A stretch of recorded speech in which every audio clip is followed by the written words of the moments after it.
Welcome to episode 84 of the OVW podcast, the unofficial podcast of Ohio Valley Wrestling.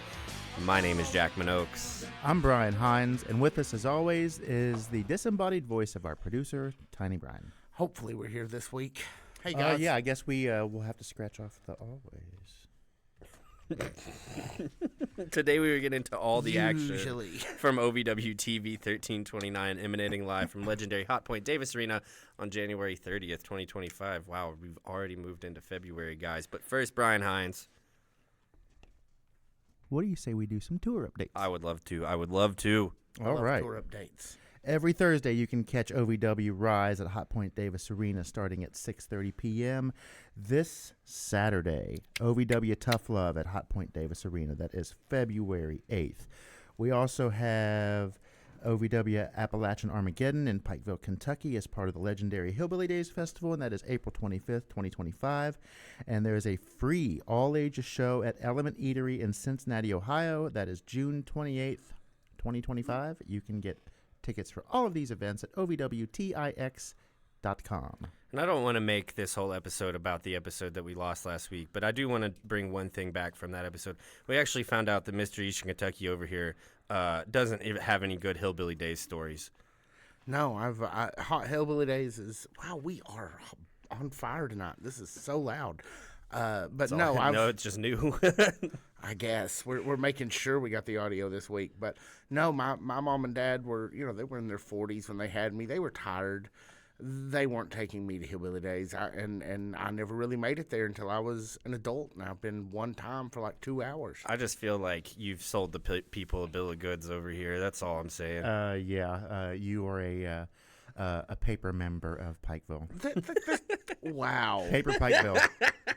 I never claimed to be. I'm from Pike County, sir. Oh, I'm sorry. Fair enough. You're from Paper County. That county exists the other 363 days of the year that are not Hillbilly Days, or 361 days. That's true, but as much as you went on in the past about, I'm from Pike County, and to not having been to Hillbilly Days. He went once, for what it's worth. I did go once. I just expected him to be an expert, and that was not the case. I think that we have to take your Pike County card, man. Or we got to take you to Hillbilly Days to see OVW on April 25th. That sounds like a better idea, but until then, your membership is revoked, son. And all tickets for all events are available at OVWTIX.com. We actually do a real break now, so Tiny Brian, please take us away. We'll be back right after this. Hey, folks, Tiny Brian here, and I've got great news for those of you who are OVW faithful. We have an actual paid sponsorship this week. Rejoice. And it is for Jason at Get it right. Yes. Yeah, I'm going to let me pull some notes up. Please get it right. Let's start out with a story about our good friend Jason. You guys remember when they were during Derby Week, when they went down for the Derby Festival on the waterfront. Yes, of course, one of the great OVW shows since in our time covering it. And of those of you who were there or have heard about it, may remember that there was a white booth that just glowed in the evening of this space. And there you could go and meet with various OVW people. You could get, and I quote from Eric Corner's, personal time with your favorite OVW superstars. So that is Jason, who is a Personal Touch Photography. He's also a DJ service. We know him personally from a wedding that the three of us attended last summer. Yeah. Right. You can see pictures of us floating around. It has the frames in it. He was there in Pikeville for Fight Night. He's been to a couple different OVW live events. He's coming back this Saturday. At Tough Love. He is going to have, listen to this, guys, tie-dye roses available. Ooh, that's pretty impressive. So fresh roses that have been I don't know, painted or dipped, or I don't know exactly the process. Now, does that have something to do with OVW? Maybe I'm having some trouble putting two and why would that be relevant to OVW? Oh, never mind. Yeah, Sophia Rose /Love Yep. Whoops. And Dude Love, and so we're at this point we're not guaranteeing that anybody's going to be available for shots like with the OVW stars. None of those agreements have been made yet. They are working on them, so hopefully we'll see something like that. What we can guarantee is that you're going to be able to, if you come with your family, you come to see your friends at OVW, you're going to be able to get some very nice pictures made with your friends, your relatives, with something that is customized and commemorates the Tough Love event. We're going to hopefully be seeing more of Jason all throughout the year. So you tell him when you see him that the OVW podcast, you tell him that you heard about him here. Let him know that you're glad to have him as part of the OVW fan nation. We thank Jason so much for the support. We're going to bring him up again during Fan Zone Live a little later or a little earlier, depending on when you're listening to these things. But that's all for now. It's a great wedding DJ. We heard him. He's quality.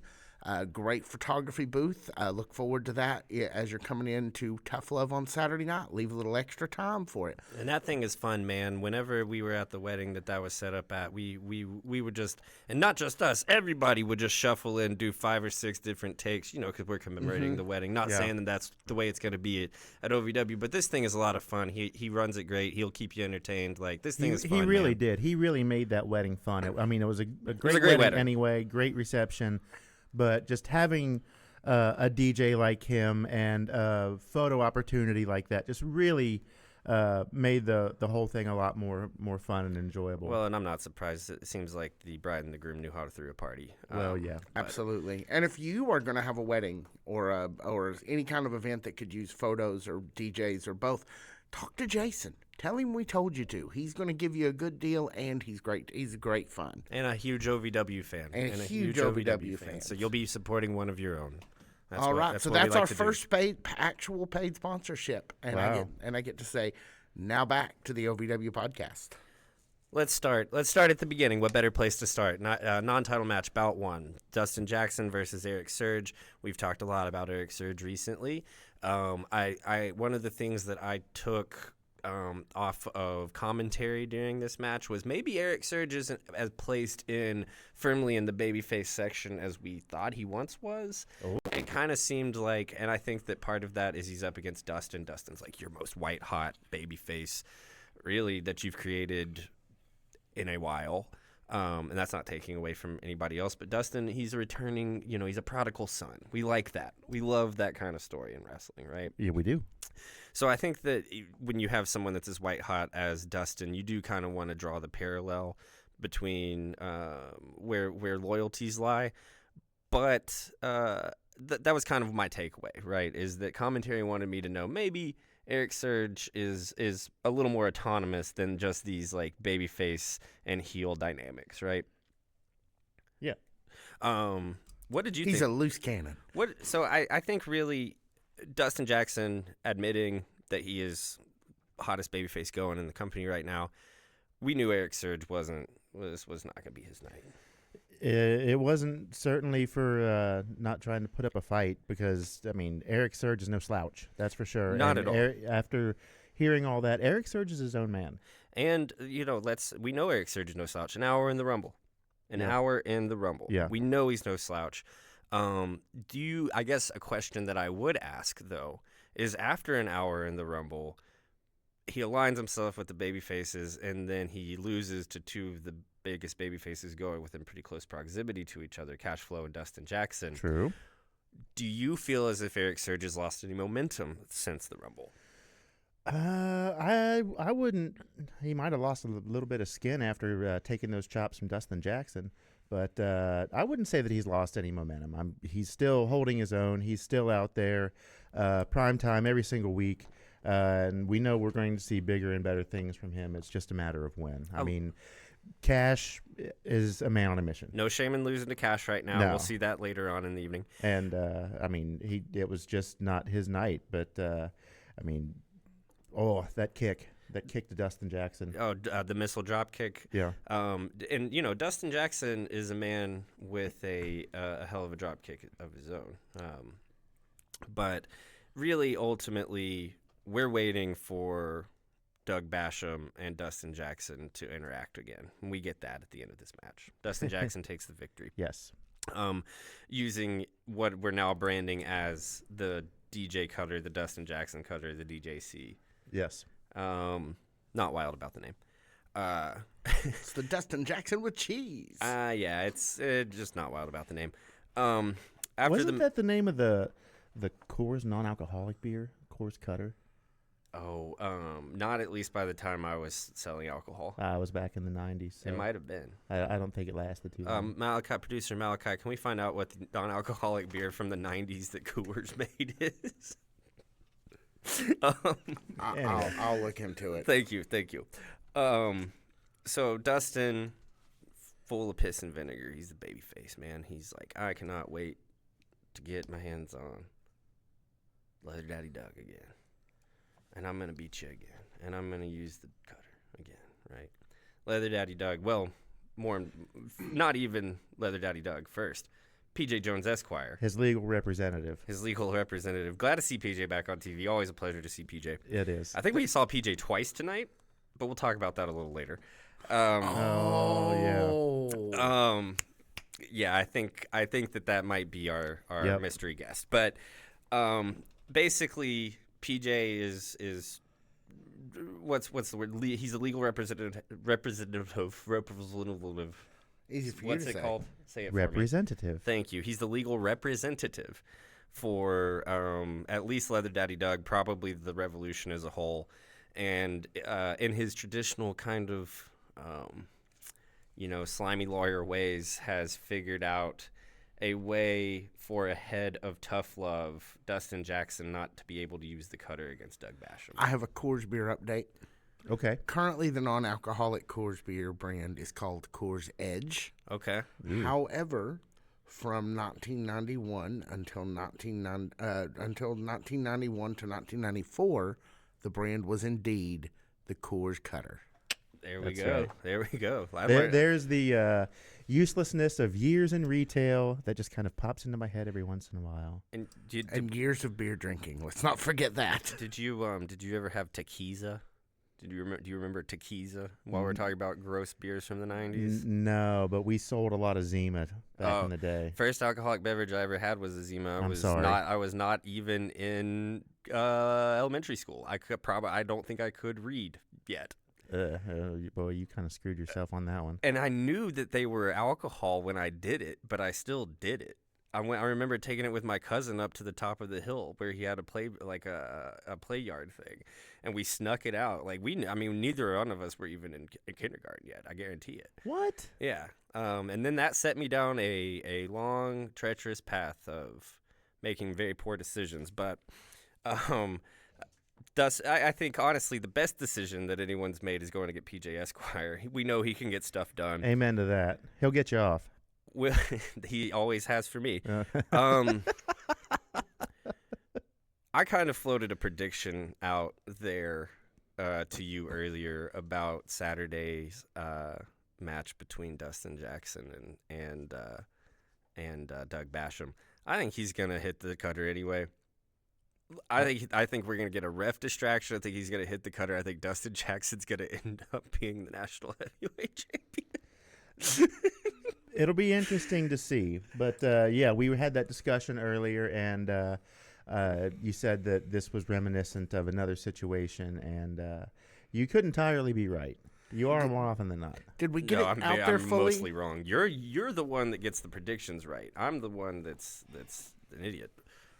While I was looking up the beer, did we get out that the match bans the cutter this weekend? Yeah, PJ Okay. Jones has gone, like I said, lobbied the court essentially to get the DJ cutter suspended for this match, at least. We'll see. Up next is Starrider accusing Super Z of not being the good guy everyone thinks that he is. At first I thought it was just like heel stuff, right? Yeah. Did not expect where that whole thing went. Remember, this is a sequel to the video Star did last week where he said, "I'm going to make your life miserable, Super Z." Oh, yeah. And he's So- kind of There's like... a real story kind of. I like building these here. sinister video installments from Starrider. And he's like he's doing a great job. Walter White coughing, too, during them. I listened for that this time. I didn't hear it, but that doesn't mean that it didn't happen. That's why I think it might have just been a mistake that was in the first one, but they should roll with it, man. That's character development, man. No, I loved the cough. I'm glad they left it in last week. AJZ and Shannon the Dude is our next match versus Cash Flow. Cash flow, again, just for anyone maybe that doesn't remember the circumstances, he's all the way at the bottom of the ladder in terms of championship contention. Yes. He has to work his way back up. Icon Lee, Eric Surge that we were just talking about. Mm-hmm. Most recently here, AJZ. One of the things that stuck out to me was how quick Cash went for the ending of the match. Very unlike Cash to go straight for the payload as early as he did here. Couldn't help but maybe they're kind of telling the story of like, Cash knows this is his biggest threat yet. He's got to end the job early. Or it could be that he was offended by the Daisy Dukes that AJZ was wearing. The only reason you could be offended by him is because you couldn't pull him off. I mean, let's be honest. He looks amazing. Hell, I don't think AJZ could pull him off. No, he can't They're pull them painted off. on. They're stuck on there, brother. They ain't coming off. I really do think though that they did a great job of saying that, because they've put a lot of work into AJZ since he's joined the Revolution. They really have. And it's hard to former tag team champion, most dominant inside of the most dominant faction. Biter, rough guy, rough and tumble. You usually just don't see Cash kind of be this uncalculated, maybe, or off of his game, or I hesitate to use the word scared. He would never use that word. Oh, no. But I think that there's an acknowledgement very inherently here that Cash Flow knows this whole project that I'm on right now could be thrown off if I don't end this quick with AJZ. Yeah, he did go for the payload super early, and that is uncharacteristic of him, and that could very well have been his mindset during this match, and he's not wrong. No, he's not wrong, and AJZ never lets him get there until the end. AJZ is on him as heavy and as brutal as anybody's been on anyone this past week, or in OVW in quite some time, really. AJZ, the Hunter, is truly that. He's vicious, he's bloody, he's bloodthirsty. I think of him not even, and this is a thing that you don't always get in wrestling, because I remember the first time I saw AJZ, and he's like kind of doing the MJF gimmick. There's like no shred of that anymore. AJZ, this character, the Hunter, is just the Hunter, right? Yeah. And his body looks amazing. I mean, the kid is a total specimen. Ripped party of one.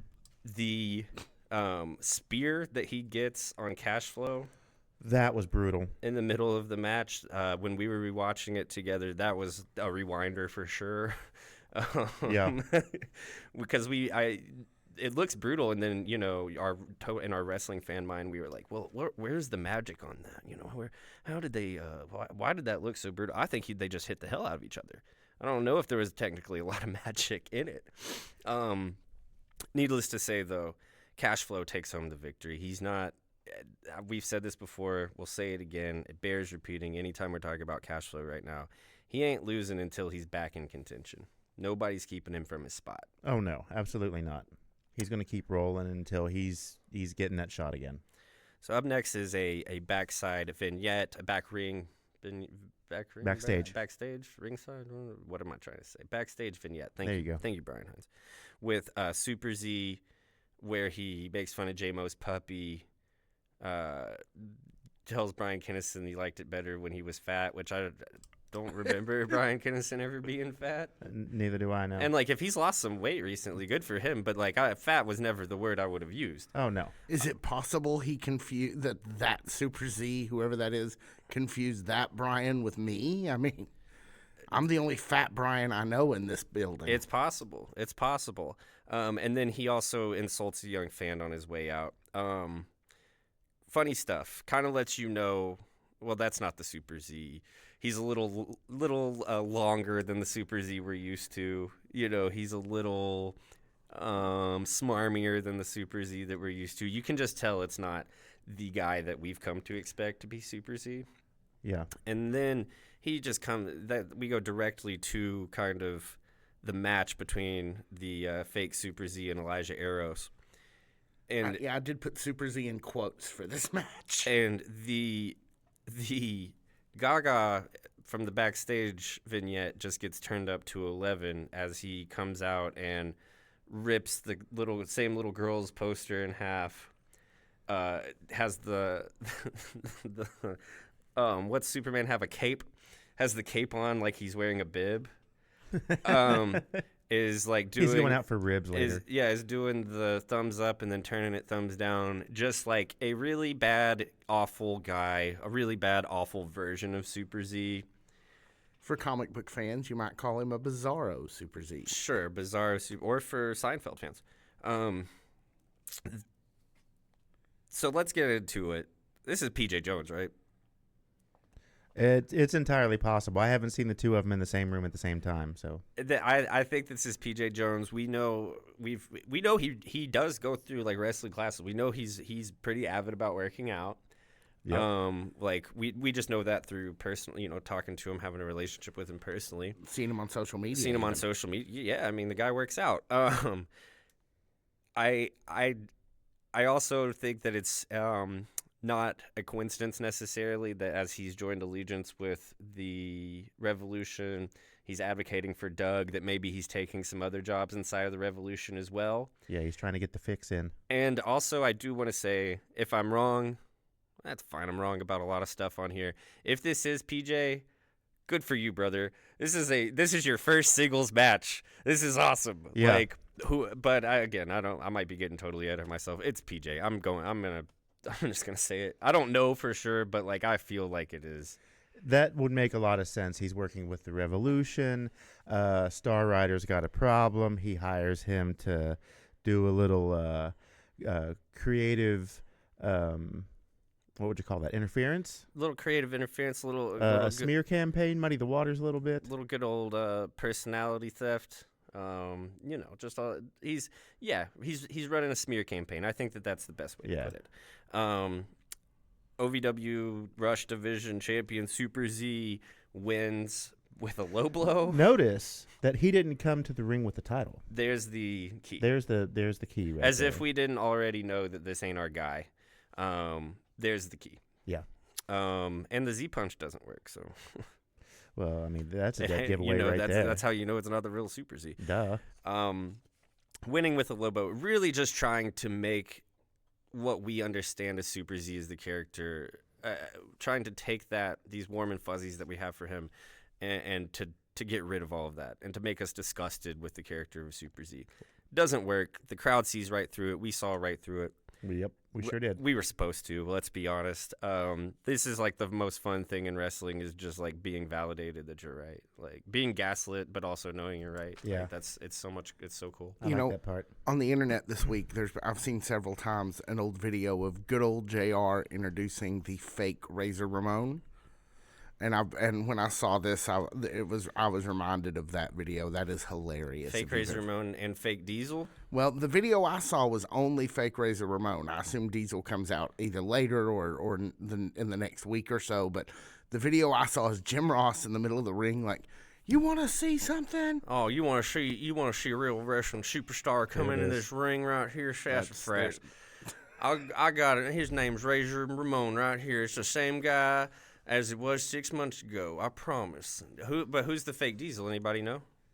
He went through a few different names before he got the best gimmick ever. All they had to do was put a mask on him. Kane. Yeah. Yep. Nobody knows who fake Razor is though. He never did nothing ever again. He didn't hit. That was the most over he ever was. Do you remember fake Sting? Jumpin' Jeff Farmer. Have you ever seen a video called Best Wrestling Promo Ever? No. And he's like, it's like 80s territory wrestling, right? And he's like, Jumpin' Jeff Farmer, you got a match up again, da da da da da da. And then he just goes, "Yep." And that's the whole promo. That's the fake Sting is Jumpin' Jeff Farmer. Which, I mean, dude, getting compared to, if all you're getting compared to with Sting is how your body looks, that's a pretty good comparison. I will take that all day and every day. Yeah, nobody's ever going to compare me to Sting. I got mistaken for Rhino once. Where's your hair down? No. Okay, so was he at were No, you in? he was not. It was. Were you just at Walmart and someone asked you for I your was autograph? at a big wrestling show where they had a lot of superstars. So conceivably, he could have been there. He could have been there, but I had more than one person come up and ask me if I was Rhino, and the first one I was like no, but then the second time I kind of played into it a little bit. Did you although sign It happened autographs? twice. the same place. I'm sorry, brother. You don't look like Rhino. I've been told I've looked like a lot of people over the years, but Rhino. Rhino, that ain't one of them, brother. So Super Z wins with the we know it's not Super Z. Blah blah blah blah blah blah blah. We then see Dude Love get Zachary D. Pittman's attention, and he says, "Hey, Super Z's acting a little weird." Then we see Zachary D. Pittman do the thing where he goes and gets Super Z, and we're like, "Oh, he's changed clothes, whatever." Then we see him come out with the belt. Correct. There's the just putting miles and miles between Starrider's version of Super Z and who we know to actually be Super Z. Yeah, between Starrider and the Starrider we have at home. Or the Super Z we have at home. Oh yeah, what you said. Bout 4 main event of Hour 1. It's a triple threat tag team match. That is the correct way to put it. It is not a 6-man tag. No, that would be 2 groups of 3, That right? would be a trios. Well, and that's not called that either. That's called a trios. But yes, triple threat tag team match. Which is what I put, by I the know, way. I know. That's what I'm saying. That's the right, and I want it. That's why I'm giving you credit, and I want everybody out there in the digital land to know that's the right way to say what we saw in this match. At least for about 3 minutes. Yeah, it is what it is. Jay De Niro and Tony Evans, Jake Lawless and Ryan Von Rocket and Los Desafios, Hoda Peso and Maximo Suave, which we've landed on is the Defiance. That's Yes. what the commentary is calling it. Mm-hmm. So yes, Jake Lawless and Ryan Von Rocket, strap them up. Actually, let them win and let them win until they retire. I think that they should be the tag team champions. Yeah, I am so entertained. I love how before this match even starts, Evans comes out. You get the hush treatment. And then you can hear the guitar from the background kind of starting to drown him out. That was very reminiscent of the Manchester show because it was a singles match between Superior Tony Evans and Ryan Von Rocket. And it was basically a hushing contest where Superior Tony Evans would try to get him to hush, and then he would play guitar over him. He was playing like Eruption and AC/DC and Guns N' Roses and stuff like that. That was probably my favorite memory from that night. I also think it's just a snapshot of what a wrestling fan I am, where I'm like, no, Los Desafios, these guys have been wanting it forever. They're such a great tag team. Their chemistry is amazing. They come out, they know exactly who they want to be. I like them both as guys, and I know that they want to be together. And then I get shown Ryan Von Rocket and Jake Lawless, and I'm like, actually, that's who I like now. I don't care about any of the emotional investment I had before. I want the silly guys to do stuff.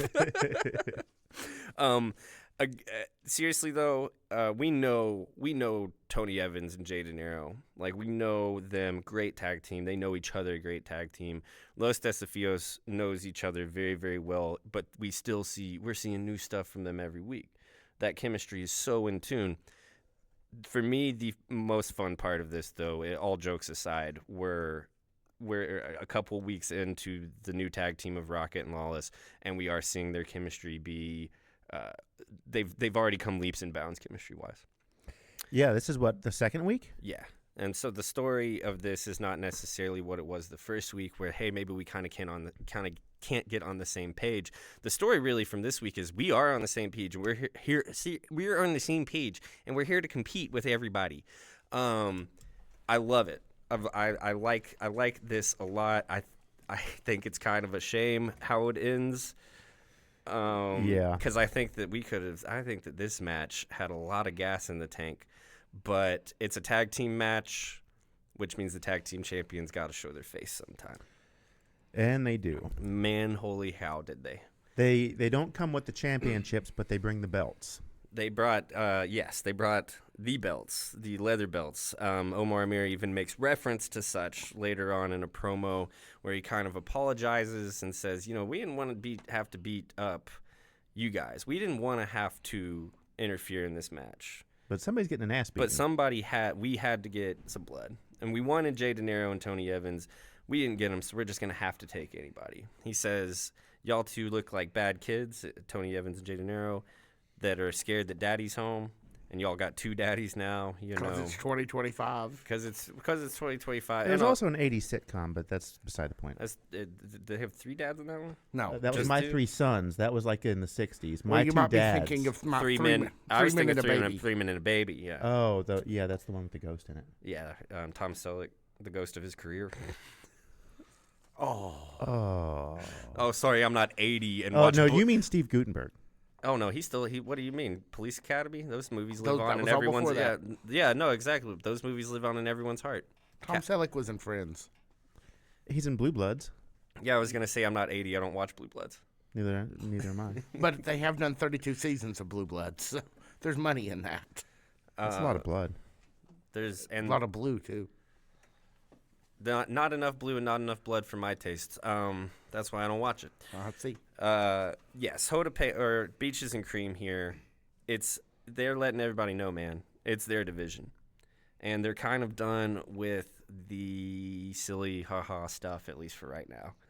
Which is a shame because that's my favorite part. Yeah, I love silly haha stuff, but wrestling is ever expanding and ever growing, and like if I was getting treated the way that Beaches and Cream had been treated the last little bit, I might have to resort to violence as well. Yeah.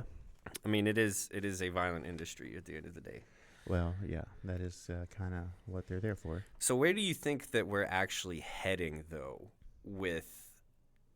Is this still a Beaches and Cream versus Jay De Niro and Tony Evans feud? Is this now a feud of the entire tag team division versus Beaches and Cream? Like, what are we seeing here?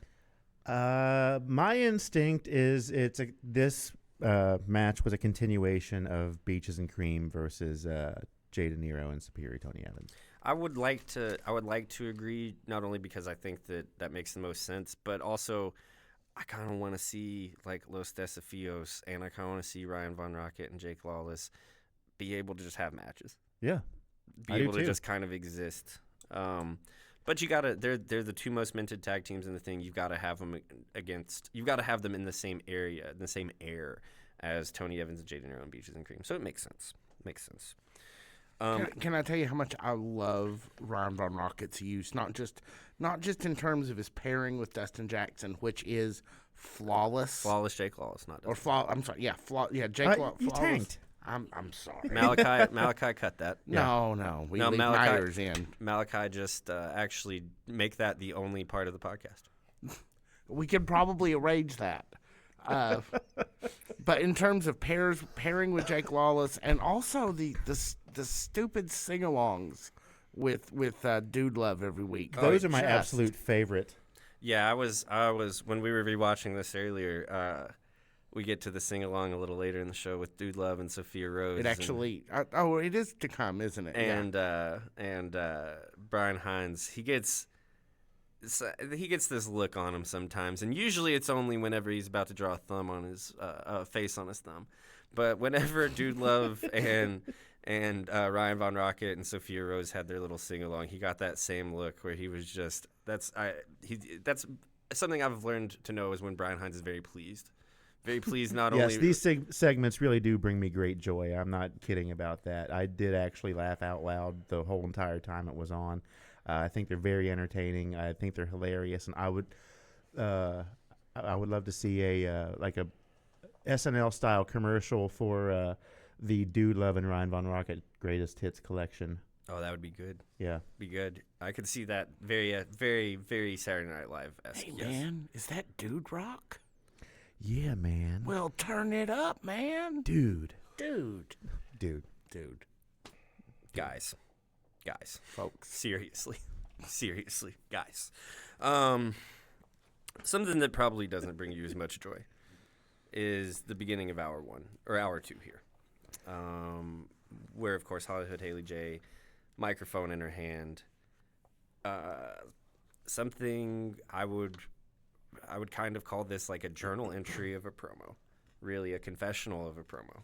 Very, very, very stripped and tender for Hollywood Haley J here. Yeah.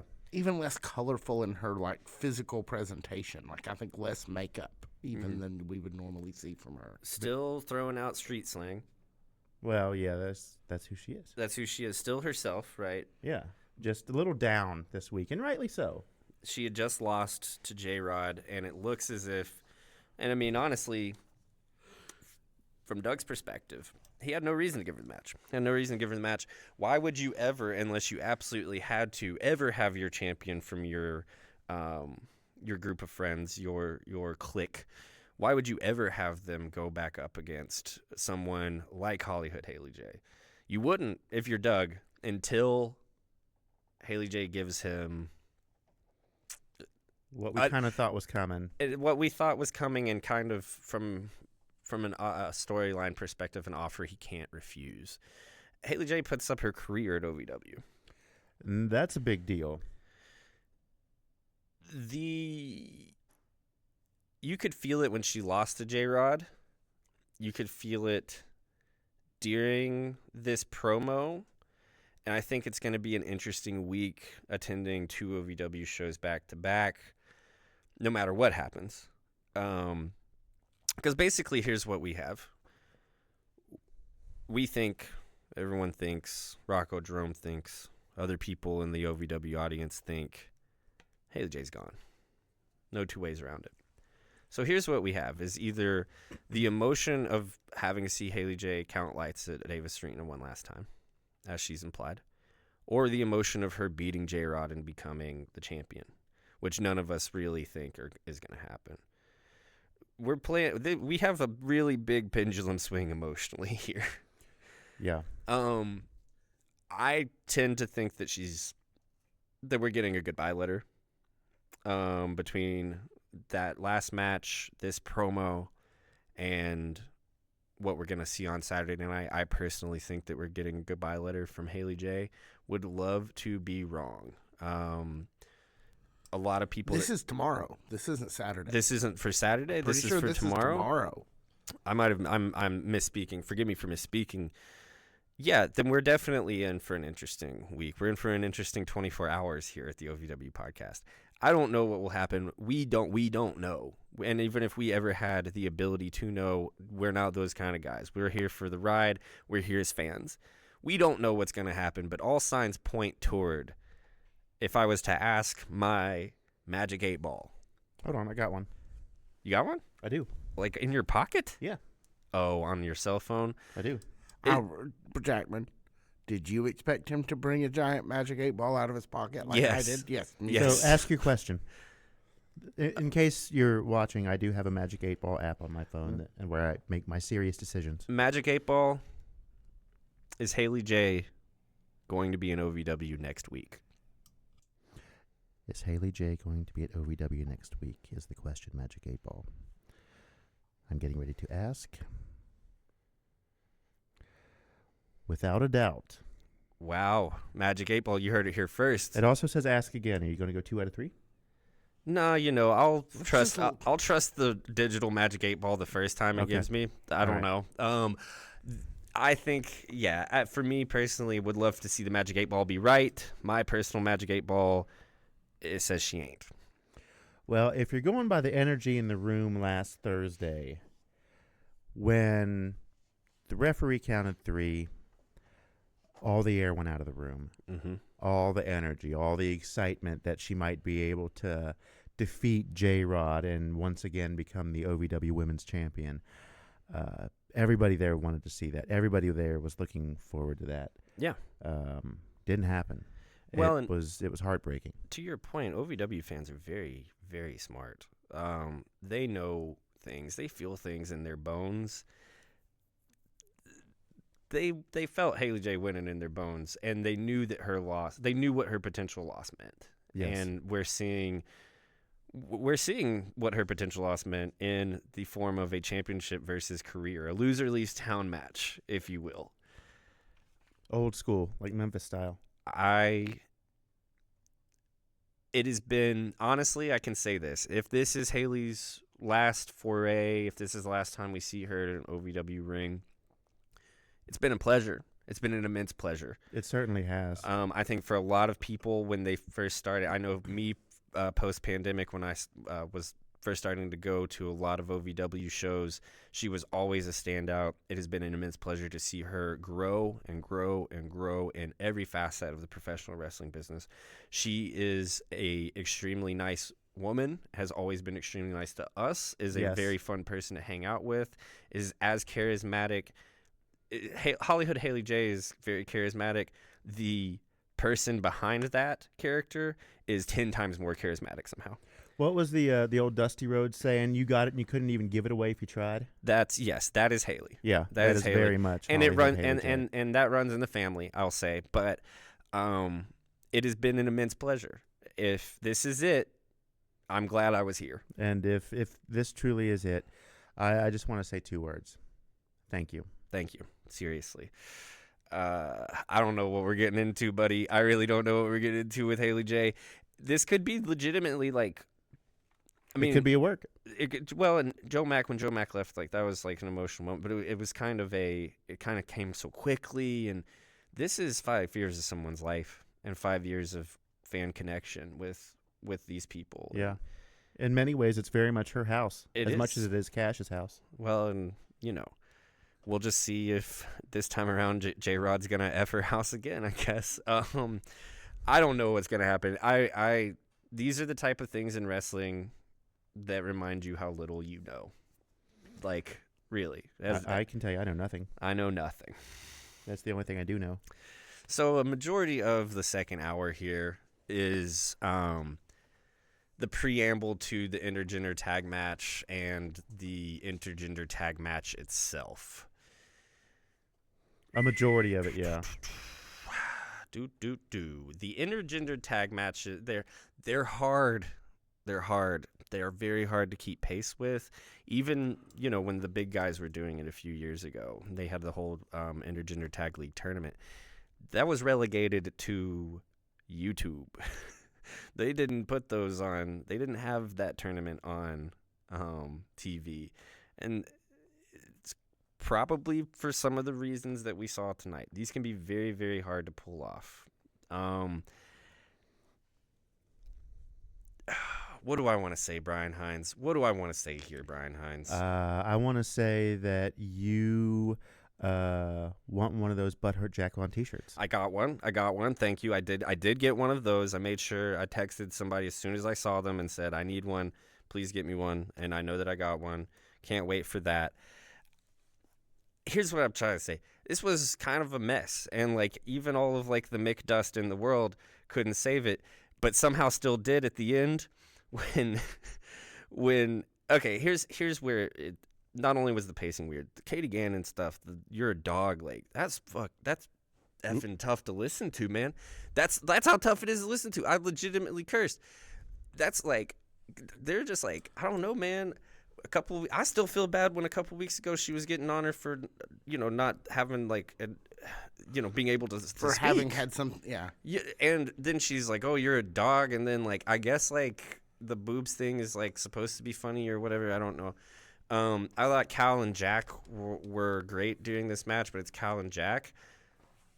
For me, the saving grace of this match is the ending, and Katie Gannon, of course, she fakes having fainted. AJZ comes and retrieves her. Jack Vaughn takes the loss, and because Mick Foley sprinkles Mick dust on stuff, kind of saved the whole segment by challenging Jack Vaughn to a dance contest next week. Yeah. Not really challenging, but demanding a dance contest. Demanding a dance contest. Yeah, I don't know, man. I think that we're going to continue to always go back to the well of intergender tag matches in wrestling in perpetuity for just long enough for us to forget why they don't work. That is my God's honest opinion of intergender tag matches. And I love intergender wrestling. I'll sit and watch a dude wrestle a chick all the time. There's something about having to separate the physicality that breaks the pacing and breaks the story and breaks my, me being able to ignore the fourth wall. It just doesn't work for me, personally. Well, I mean, unless you're Andy Kaufman, he was the master of intergender wrestling. Orange Cassidy's masterful. Well, I mean, Al's 21st cousin. Al's cousin Orange. Wait, what? When Al was Leaf Al Cassidy. Snow, once known as Leaf Cassidy. Oh, I see. But yeah. no, of course, I mean, Andy Kaufman is the greatest. Wait, is Orange Leaf a partnership between Orange Cassidy and Leaf Cassidy? I have a feeling Al doesn't want to work with Orange Cassidy. Probably not. Probably not. But no, you're right. It is Andy Kaufman. He's number one. But it's because he understood the inherent ridiculousness of the entire thing. Yeah, and played into it heavily and used that to his advantage. Yeah, let's take a guess. 18 months. Till when? If we're still doing this in a year and a half, we gonna see another intergender tag match? Are we going over under? Sure. I'm going right at 18. That's my guess. I'll say under. Okay. So between 1 month and 15 months. Or 17 months, sorry. And then you're going to take the over because he took the under. Sorry, Tiny Brian. Oh, sure, yeah. I was just thinking, I think we have seen one match of this sort in the time we've been covering this heretofore. Right. This is our second one, a year and a half in, so... And we, again... and then the clock struck, and they said, oh, wait, no, that is actually... No, wait, we can do that. Yeah, we can do that because, you know... Was anybody else... When Katie's holding that mic and roaming around the ring, beating up on Sophia, anybody else get some bad copy of Shalonce vibes? I mean, there wasn't the singing, but Yeah, if the only person who really should be doing that is Shalonce because she's got a wonderful singing voice and stuff. But I could have done without all that. and does real wrestling moves. Let's not forget Katie. Well, that too. Well, here's the thing, and I touched on it, is that Katie... When you see her beat up on Sophia Rose and talk like that to Sophia Rose, you have an actual legitimate emotional response to it. Your body and brain leaves wrestling emotional response territory and says, oh, I actually just kind of hate Katie Gannon and love Sophia Rose. And that's a testament to the story that they've built. It really, really is. Did I like the match? No. But are Katie Gannon and Sophia Rose kind of perfect foils for each other? Absolutely. Yes, absolutely. Absolutely. That's why you hate Katie Gannon running around with the thing. That's why it makes you so uncomfortable. Because they're good at this. I hated the match. Didn't like it. Just it's hard. They're hard to do.